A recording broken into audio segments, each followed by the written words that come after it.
शंकर का संवाद कर, शिव महापुराण कर रही।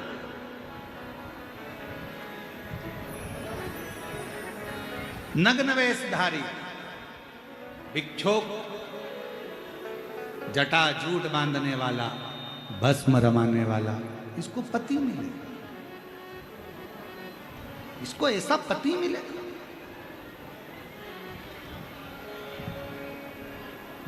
मैनावती धो रही थी। हिमालय राज्य ने कहा जो ललाट पर लिखा है उसे कोई टाल नहीं सका है। ललाट पर लिखे हुए को भी अगर कोई टाल सकता है तो देव ऋषि नारद ने भी कहा कि वो देव अधिदेव महादेव ही टाल सकता है। शंकर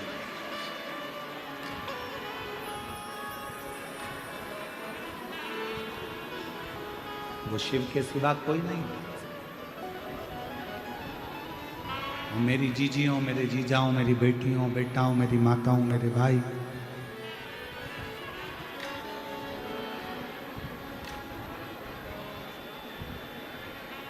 शिव जी कहाँ रहते हैं?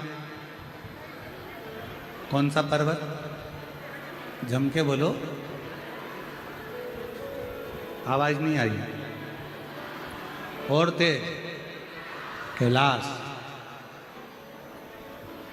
दुनिया के लोग कहते हैं शिव कैलाश पर रहते हैं, पर शिव महापुराण की कथा कहती है शिव कैलाश में नहीं, शिव विश्वास में रहते हैं।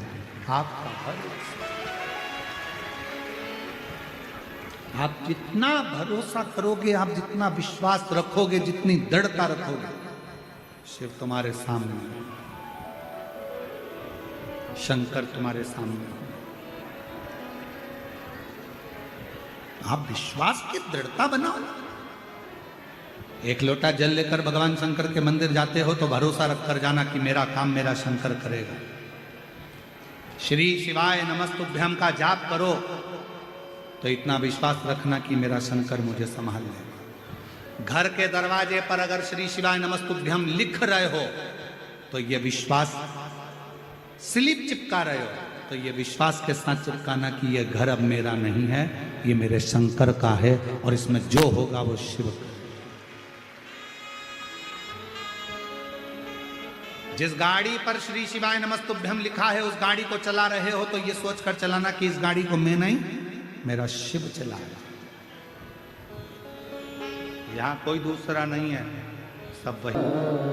शंकर भगवान को ना तुम्हारा धन चाहिए, शंकर भगवान को ना तुम्हारी दौलत चाहिए, शंकर भगवान को ना तुम्हारी संपदा चाहिए, शंकर भगवान को ना तुम्हारा वैभव चाहिए, शंकर भगवान को ना तुम्हारी सत्ता चाहिए। शंकर भगवान को अगर कुछ देना चाहते हो तो अपने कीमती समय में से थोड़ा सा समय निकालकर भगवान शंकर के मंदिर में जाना प्रारंभ कर दो। शिवजी तुम्हारे दरवाजे पर आना प्रारंभ कर दो। महाराज, सबसे बड़ा दान कलयुग का,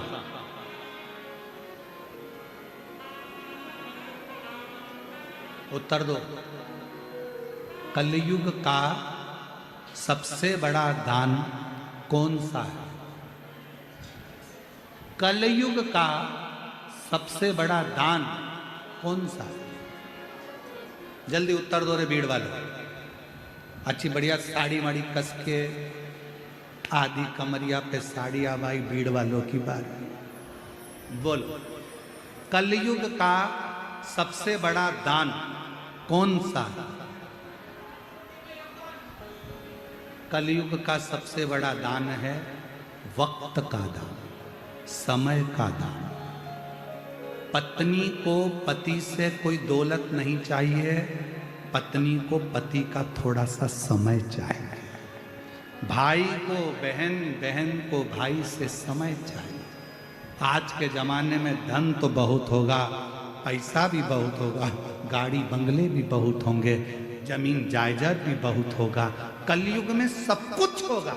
आप धन भी दे दोगे, पैसा भी दान कर दोगे, अन्न भी दान कर दोगे, वस्त्र भी दान कर दोगे, स्वर्ण भी दान कर दोगे, कन्या का भी दान कर दोगे, सारा दान कलयुग में कर दोगे, पर इन दान से भी कलयुग में सबसे बड़ा दान दो, अपनी पत्नी को थोड़ा सा समय दो, अपने पति को थोड़ा समय दो, अपने बच्चों को थोड़ा समय दो, अपने परिवार को थोड़ा समय दो। जैसे जैसे धन बढ़ता चले जाता है, सत्ता बढ़ती चली जाती है, वैभव बढ़ता चले जाता है, कलयुग जैसे जैसे पांव पसारते चले जाता है, घर में संपदा तो बढ़ती है, गाड़ियां बढ़ती है, दौलत बढ़ती है, फैशन बढ़ता है, सामान बढ़ता है, पर घर में एक चीज की कमी हो जाती है, किसी के पास बात करने का वक्त नहीं रहता, किसी के पास समय नहीं है बात करने।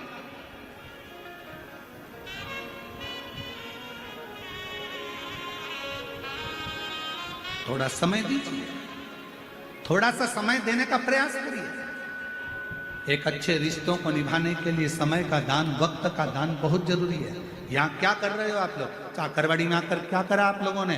3 घंटे नहीं, कथा तो केवल 2.5 घंटे की, 2.25 घंटे की होती है, पर यहाँ तुमने जो समय दिया है, सुबह 8 बजे से 9 बजे से, सुबह 6 बजे से अपने अपने घर से निकली हो, 9 बजे यहाँ पहुँचकर जगह संभाली हो, जगह संभाल कर बैठी हो, इंतजार कर रही हो, ना वॉशरूम जाना, ना कहीं बाहर जाना, खाना भी उतना खाना कि कहीं हमें उठकर ना जाना पड़ जाए, पानी भी उतना पीना कि अपनी इंद्रियों को संयमित करना पड़ जाए, क्योंकि 5-6 घंटे, कथा तो 2.5-3 घंटे की है, पर तुम्हारा नियम, तुम्हारा संकल्प, तुम्हारी बैठक, तुम्हारी इंद्रियों की संयमितता ये कम से कम 8 घंटे की होती है। तुम अपना 8-10 घंटा, लोग कहते हैं भगवान को देते हो 3 घंटा, हम कहते 3 घंटा नहीं, कथा सुनने आते हो उसके 4 घंटे पहले से तैयारी करते हो, कथा सुनकर घर जाते हो, 4 घंटे तक नींद में भी सियोर वाला महाराज दिखता रहता है, शिव महापुराण की कथा दिखती रहती है, कथा कथा कथा कथा चलती रहती है। तुमने अपना कीमती समय मेरे शंकर भगवान को दिया, इसलिए जब विपदा की घड़ी आती है, कोई नहीं आता, तब मेरा देव अधिदेव महादेव नंदी चढ़कर आ जाता, तब मेरा शंकर, तब मेरा ओघड़दानी, तब मेरा शिव, तब मेरा शंभु दौड़ कर आता। ये उसकी उदारता, ये उसकी करुणा, उसकी दया।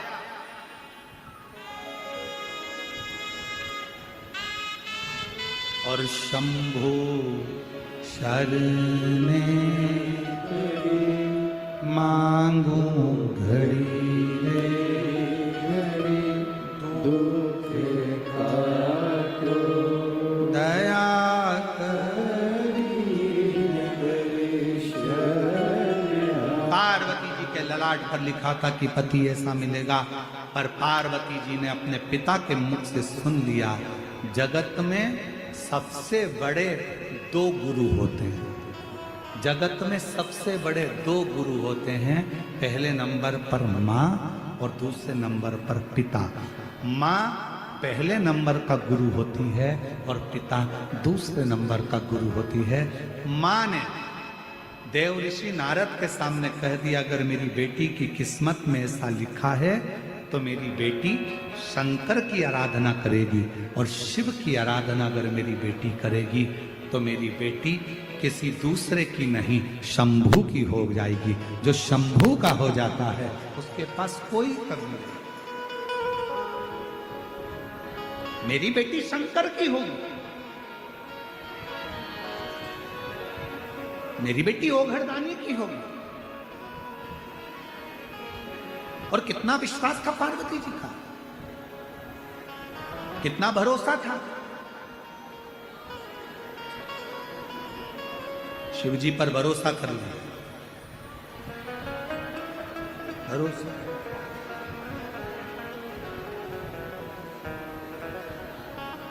भरोसा रखकर मेरे देव अधिदेव महादेव के साथ में पार्वती जी का विवाह भी हो गया। आपसे पूछे उत्तर दीजिएगा। हिमालय राज, एक राजा की बेटी है माता पार्वती, जिनके घर में कोई संपदा की कमी नहीं, सत्ता की कमी नहीं, वैभव की कमी नहीं।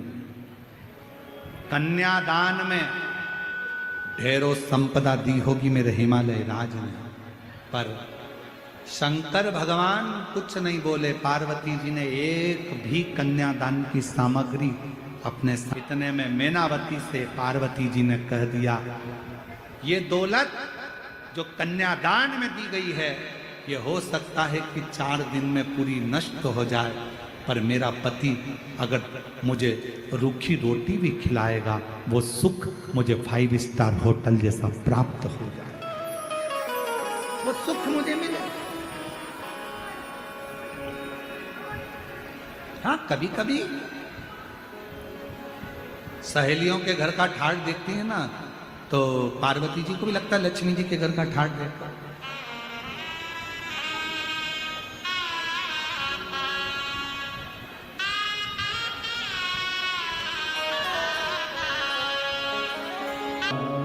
देखो, शिव शिव है, ओगड़दानी है, पार्वती मैया कुछ भी भगवान शंकर से कहती हैं, बाबा उसको स्वीकार कर, औघड़ी है। सब लोग साथ में बोलेंगे, बाबा से प्रार्थना।